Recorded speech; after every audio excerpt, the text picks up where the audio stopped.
Aristotle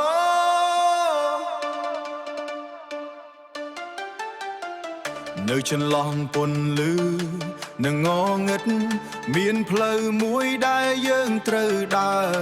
មិនខ្ពស់ពេកមិនទាបពេកមិនទាបពេក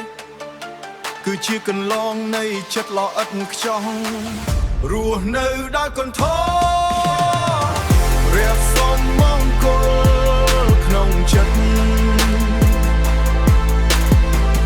មាត់មមាគាធានាំយើងឲ្យរឹងមាំជីវិតមានន័យពេលយើងដឹងខ្លួនពេលយើងដឹងខ្លួនបញ្ញាជាអាវុធនៃមនុស្ស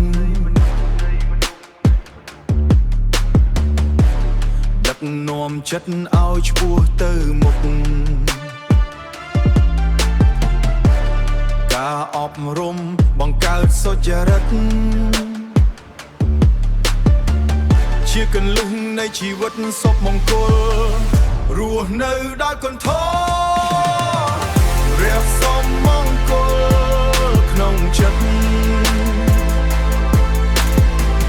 មាត់មមាគាធានាំយើងឲ្យរឹងមាំជីវិតមានន័យពេលយើងដឹងខ្លួនពេលយើងដឹងខ្លួ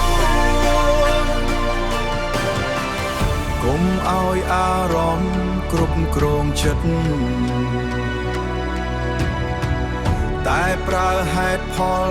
ដឹកនាំផ្លូវវ័យ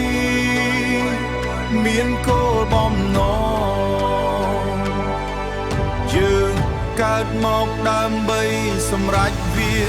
រស់នៅដោយកន្ធរនេះជាមាគានៃសុខសាន្ត